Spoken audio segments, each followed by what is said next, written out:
Hello everyone, so today I will be unboxing the eDVR. Okay, this is the model here. Okay, it's got 1 terabyte inside. eDVR, remember there's the eNVR also. I'm gonna open it. We got user manual. We got a power supply for it. Okay, and then this is our eDVR.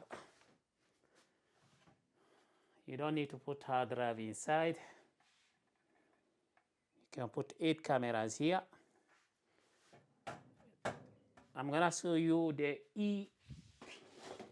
eNVR. So this is the eNVR. For those who didn't see it, I made a video for it. Okay, I'm gonna plug it and activate. That's eDVR.